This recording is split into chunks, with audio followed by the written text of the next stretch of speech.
Welcome back, everybody. This is Eric and Chad here with Iraq Veteran 8888. Today we have another Gun Gripe episode for you, and we're going to be diving into the weeds on S2725.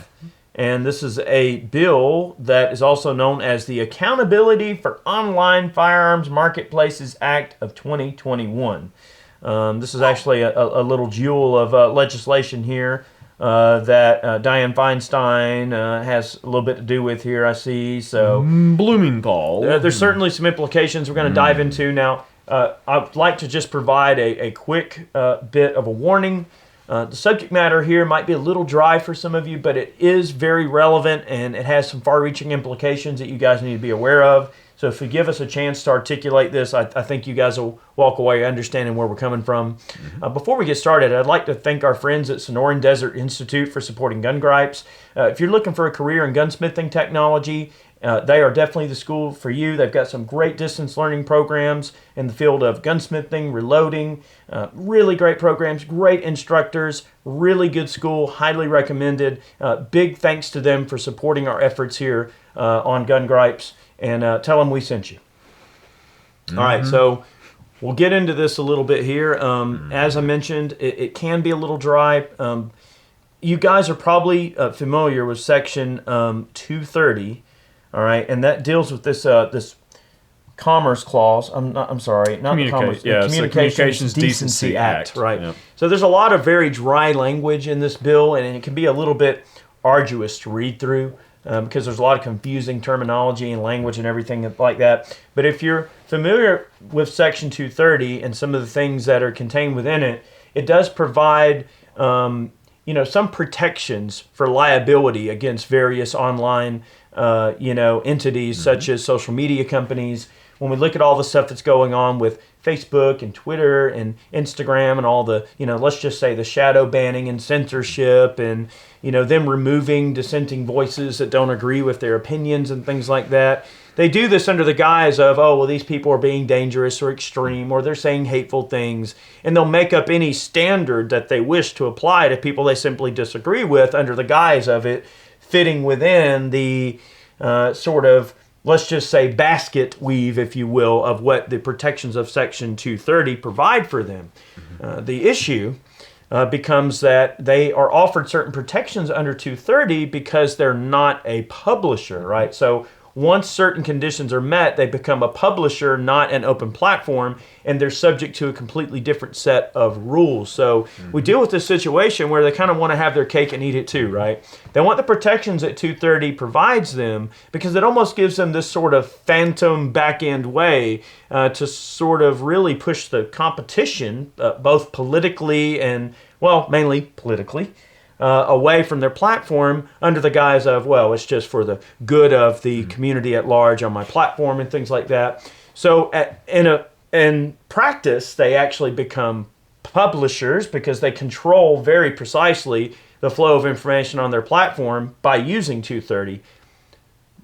But they want to be treated like they're not a publisher, but just an open platform. So what we kind of get into with this particular piece of legislation, I'll let Chad dive a little bit into it here, but the basic gist of it is that they want to, we're going to actually refer to a story that relates to Armslist. Okay, that's probably an important place to sort of look at, but let's dive into it a little bit, Chad. Look, I want to mention something. If you guys haven't heard, too much about like Section 230 and such, as Eric mentioned, it has to do with publishers versus platforms. And most recently, I hate to bring it up, but during the election, the New York Post, published a story about Hunter Biden. And it was squashed on social media. And New York Post, their page was pulled for a while. They were restricted from posting on multiple platforms. And it was a big to-do. And that's what really kind of heated up this new debate about these large social media giants and the protections that they're offered under Section 230 and whether or not it's completely legitimate. What they're able to do to large publications like the New York Post. But that's just one minor example, but there's plenty of others we've talked about in the past. It wouldn't be so blatantly obvious were it not for the fact that they choose to squash certain things they hate and disagree with, and it hurts people they want to protect, and then lift and elevate the stories that they want to push a certain narrative, which by definition is what a publisher does, right? If you write for a newspaper, for instance, now editorial control. I swear, yes, I swear we're getting to the beans and bullets of this, right? But if you write for a newspaper and you deliver an article, and that newspaper goes, well, Chuck, this is a great article, but you know what? This is just not what the newspaper's thinking right now. This is not what we want. We're going to turn down this article. Here's a little money for your trouble. Send us some more articles. We'll see if we can publish something for you. That's a publisher because they have editorial control. Yep. So they're acting under the guise of having this freedom under Section 230, but they're acting like the editors of a newspaper and going, oh, we're going to, it's just like the news speak, right? When you look at 1984 and they're, changing the definitions in books and trying to rewrite history, for instance, right? Mm-hmm. So when they can say, well, this is inconvenient to our narrative, we must simply push this away down the wayside, and then go, well, but these people here who we agree with, we're going to algorithmically pump these people to a higher place than the people we disagree with will ever be able to obtain on our platform, because it's all stuff we're doing on the back end to affect change in the ways that we can affect it using the tools of Section 230 in really a way that it wasn't intended to be used as. That's a different scope of conversation, but it is very much related to what's going on here. It absolutely is. And we're going to get into that. All right, so the basis of this piece of legislation is a court case, Daniel versus Armslist. All right, now in this court case, this happened, I believe, in Wisconsin. A gentleman had a domestic dispute, and his wife, she filed a TPO, okay, like a temporary protective order, restraining order, against her husband, which in turn turns him into a prohibited person at that time, right? So he's barred from owning firearms under the laws in Wisconsin, right? So he went on Armslist, okay? And just like any other buyer would, okay, this is an interactive online marketplace, just like anything else. You go on there and, two private individuals can perform a transaction for privately owned firearms, and it's not illegal within the state. We'll get into some of the other details in just a little bit, but just giving you the basis for this whole piece of legislation. All right, he went on there, met with a seller, purchased a firearm, and in anger, went and committed some atrocities against his wife, 2 other co-workers, and eventually killed himself. So fast forward, this piece of legislation wants to make interactive online marketplaces, as they describe it, responsible and liable for the criminal actions of third parties. Now, the argument that they lay out in this bill is in regards to, 1 out of 10 transactions that occur on these platforms is to a prohibited person, as they like to call it. Okay, and they argue that, this is 7 times higher than the normal rate of denials through the normal channels through an FFL, filling out 4473s and conducting background checks. But what they don't go into details of is that most of the false positives that are out there, or the denials that are out there, are false positives. 95% of the denials that occur through a gun dealer are false positives, and they have to get fixed, okay? And then those people wind up, going home with their firearms, no problems. Most criminals, they're not going to Armslist or other marketplaces like this to procure firearms. They're literally buying them from Joe Blow down the street. They have channels to purchase firearms from, and a lot of them are stolen, that sort of thing. I mean, we know how this works because we can look at FBI statistics and we can see this data plain as day. But the big thing here is this is literally just a ploy to shut down these online marketplaces. All right. Now, the danger, as we were talking about earlier, is that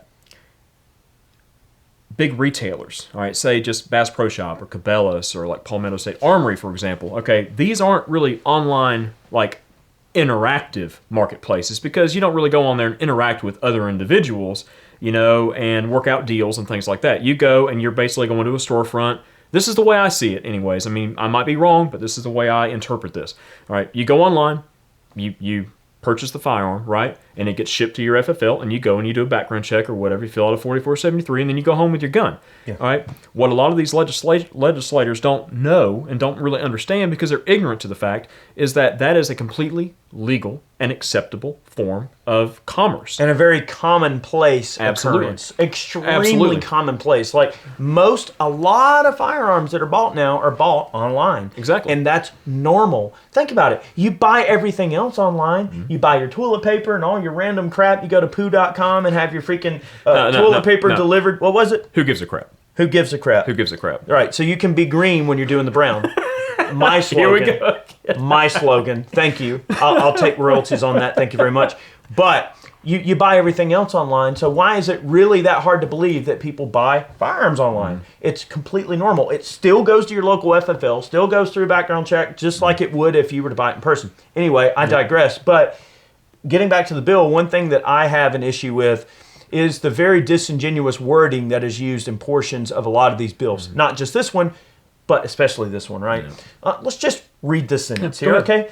The court's decision swept so broadly, and this is in relation to Daniel versus Armslist, what he was talking about. The court's decision swept so broadly as to cover websites, listen, designed to encourage and facilitate firearms trafficking in violation of Chapter 44 of Title 18 United States Code. Okay.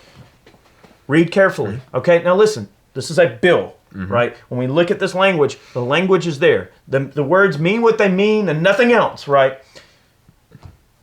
To cover websites designed to encourage and facilitate firearms trafficking. So Armslist, Absolutely not. Armslist was designed just to support criminal activity per this bill. That's not true. Absolutely That not true. is factually All right. untrue. And this is another example, okay, of legislation that is blaming all gun owners for the actions of a few. Right. All right. If I'm an individual selling a firearm, I am facilitating firearms trafficking. What? What? Am I some drug lord with a freaking, 5-ton full of AKs and crates? When I think firearms trafficking, that's what I think of. I think of that. What is a movie with Nicolas Cage in it? Where he goes. Warlord, yeah. Or Was what it was Warlord? it? No, Lord of War. Lord of War. Lord of War. Yeah, that's what I think of. Guys going and buying like entire warehouses full of AKs and shady backdoor deals and stuff.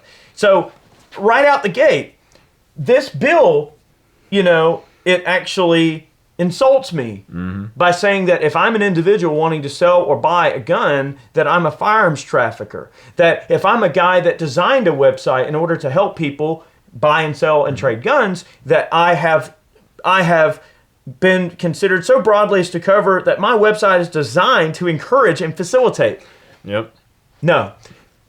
A lot of those websites will have disclaimers. All federal and state rules apply to every transaction. So that means that, let's say if you work out a deal with someone over state lines, well, then that gun has to go through an FFL because, pistols must travel through an FFL to go over state lines.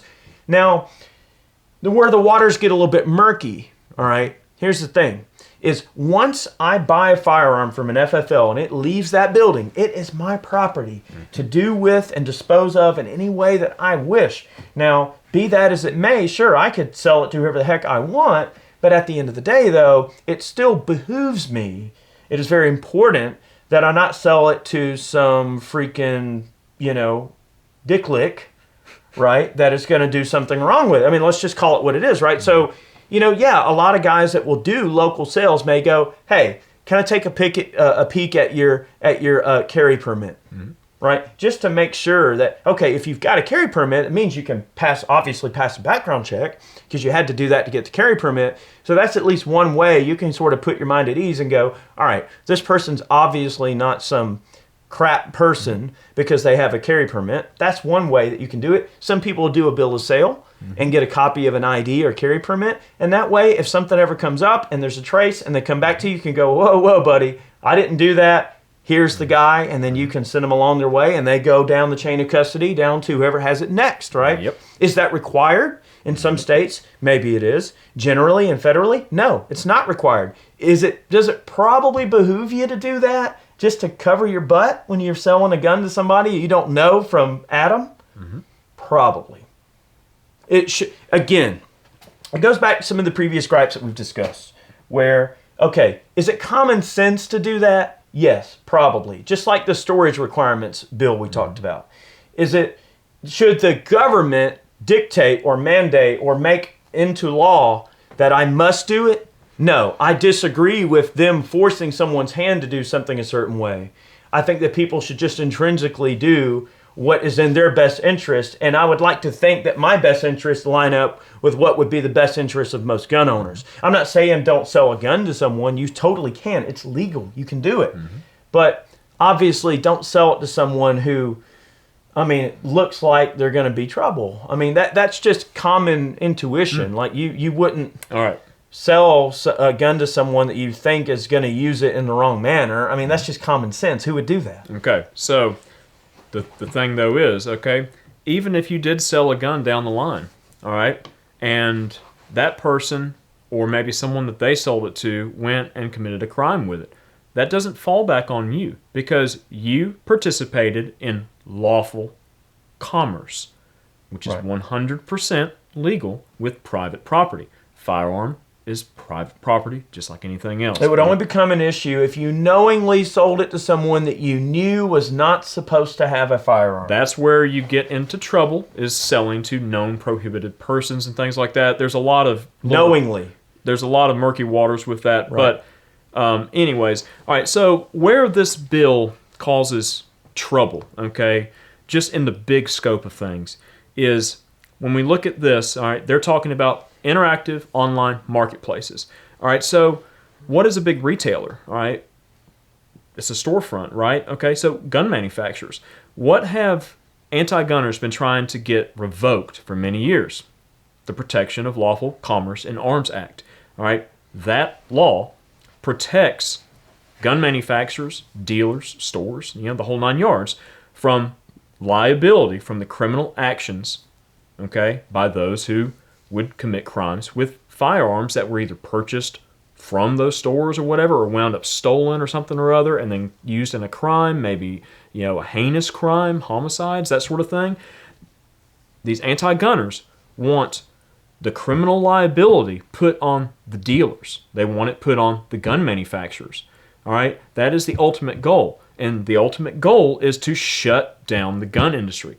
Okay? If you shut down the manufacturers, you shut down the dealers, then guess what? There's no more guns. They also have the hands-off ability to say, well, we're not restricting your Second Amendment rights.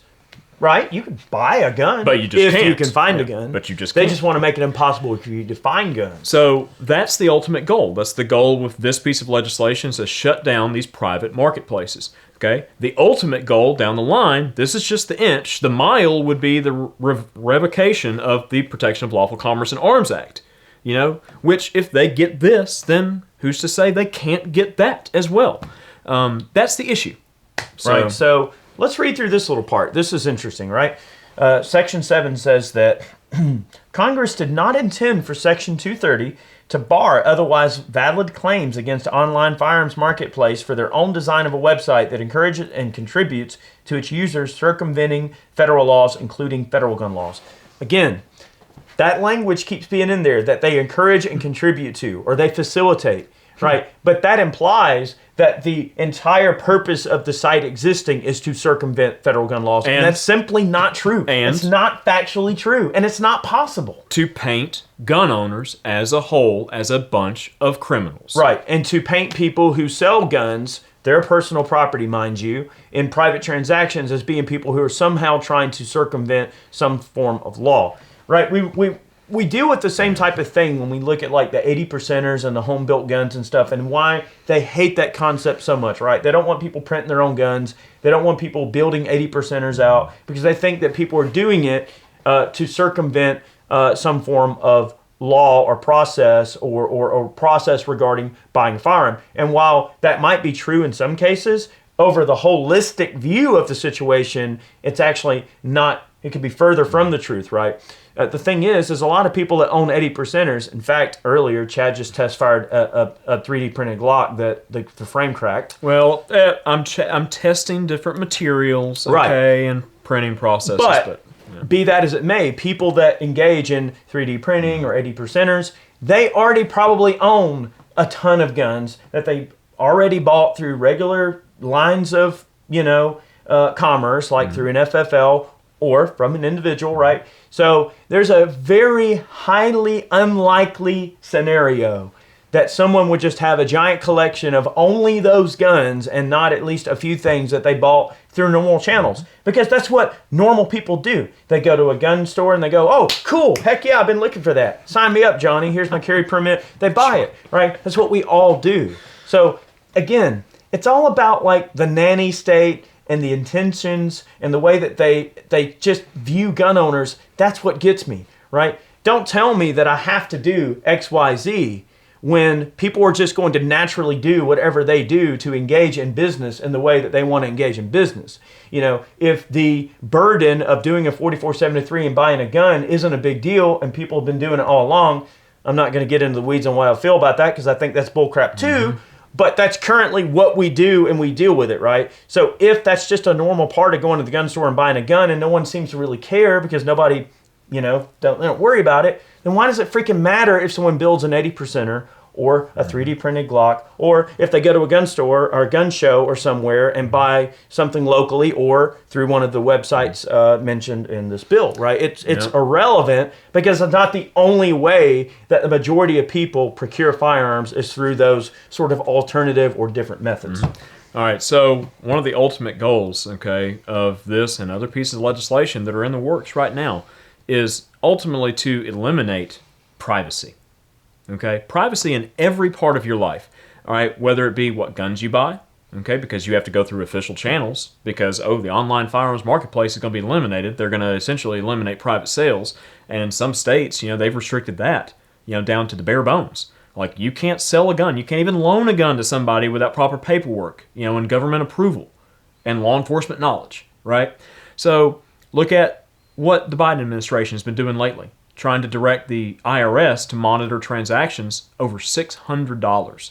And you have people in the administration with the audacity to say, that's to combat billionaires evading taxes. No, it's not to combat billionaires evading taxes. It's to combat, normal everyday people from spending the money that they've already paid taxes on and they've earned and they've worked hard for you to get that extra little piece out of it.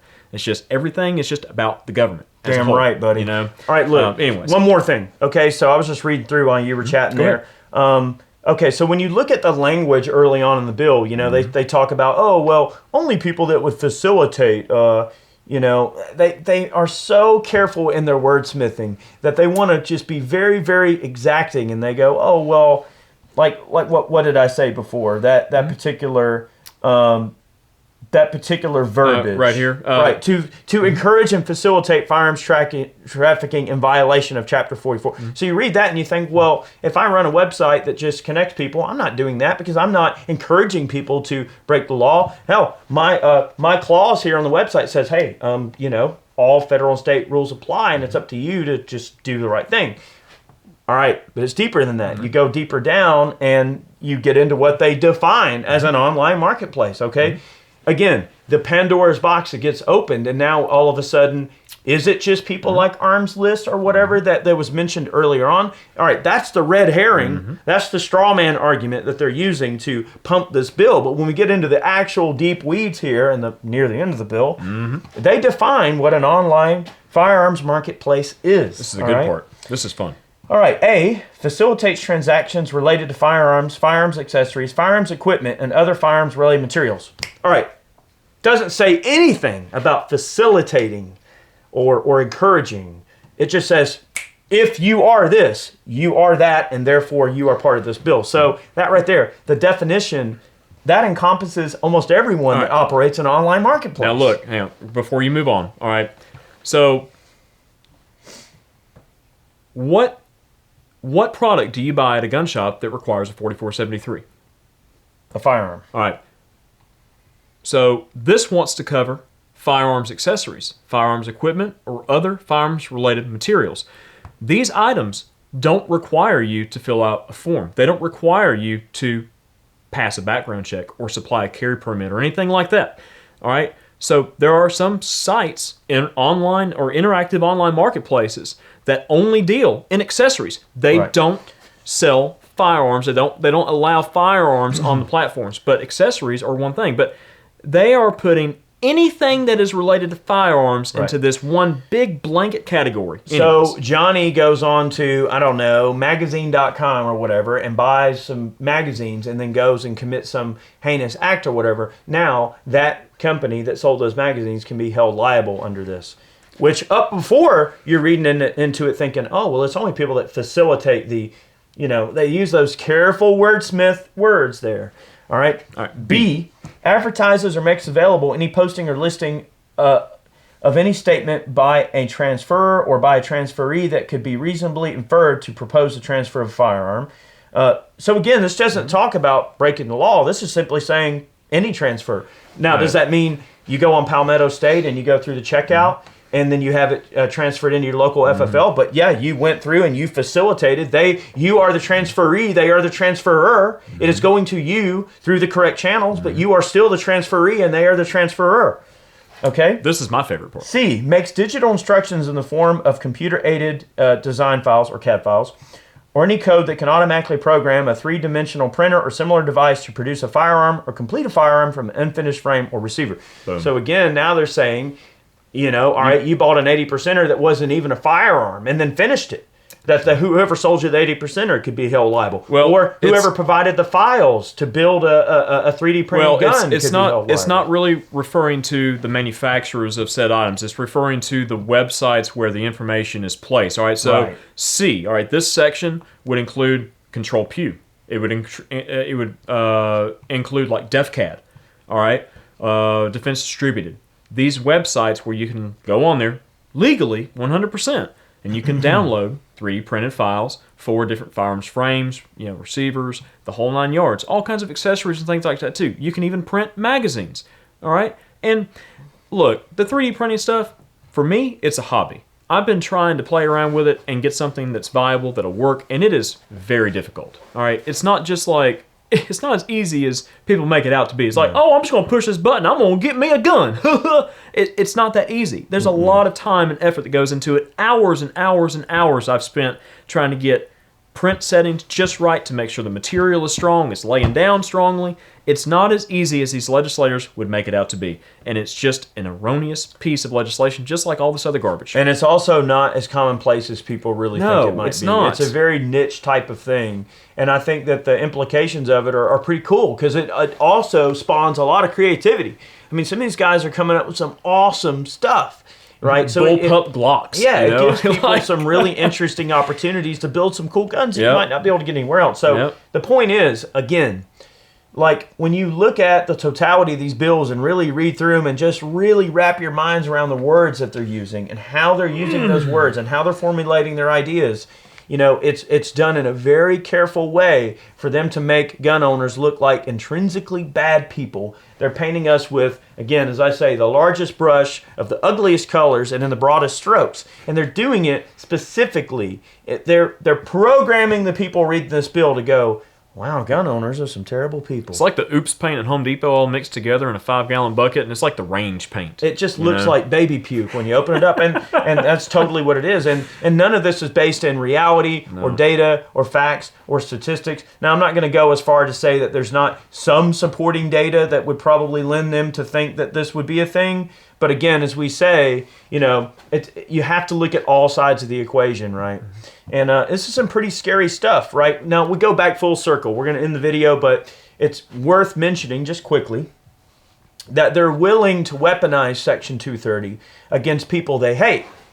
All right? So while allowing Facebook and Instagram and Twitter and whoever else to just willingly and wantonly walk all over people with complete immunity, they are allowing Section 230 to be weaponized in a way against these websites and things because they hate your way of life, they hate what you represent, they hate that you're a gun owner, and really they honestly hate you.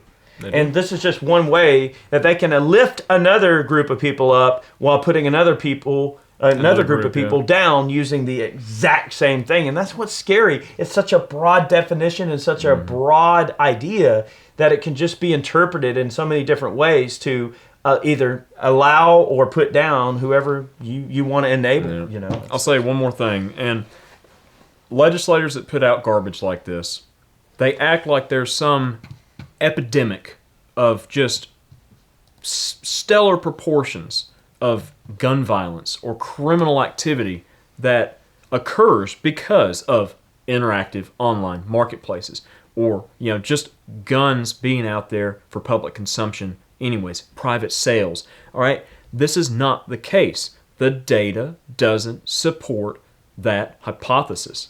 All right, That's right. and to paint everyone with the same brush for a few criminal actions, all right, which is going to happen. Any society in the world is going to have crime committed. There are evil people out there. You're not going to stop it. The only thing that can stop it is good people with better tools to help protect themselves and their families and communities.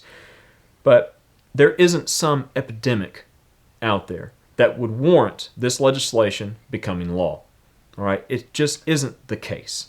Well, quickly, it depends on what your idea of epidemic is, right? What an epidemic means. Gun violence epidemic. What an epidemic means to you and I might be completely different to them. They might view the fact that online firearm sales constitute a huge amount of overall customer base of how people buy, sell, trade, and engage in the business of firearms commerce.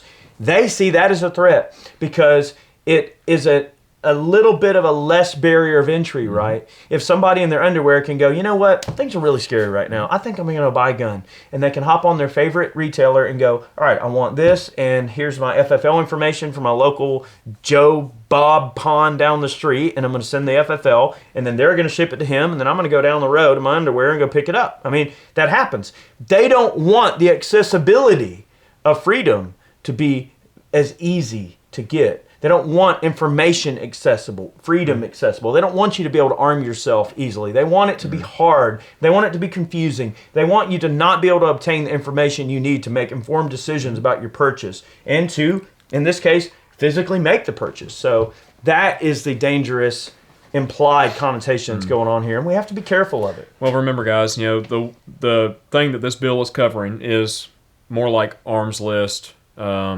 some of the other places, some of the forums that you can get on, like Southeast Traders or, Georgia Outdoors, things like that, where you can go on there and you can perform private transactions between private individuals 100% legally.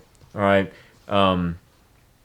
It's just a scary connotation. And, when anti-gunners when they perceive that they're in power in Congress, this is the kind of trash that we wind up seeing a lot of. That's and right.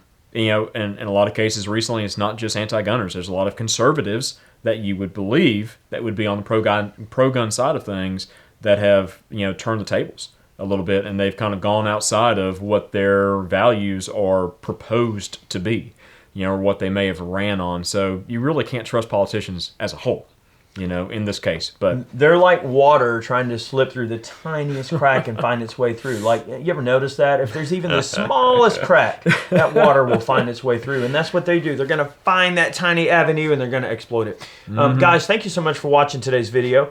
We really appreciate the support. Those of you who support us on Patreon, thank you so very much. Also, pick yourself up a snazzy t-shirt over on Ballistic Ink. We got some great ones. Really good shirts. Good job over there, Matt, making our shirts for us. And Spicy Matt. If you'd like to support the channel, those are ways you can do so directly.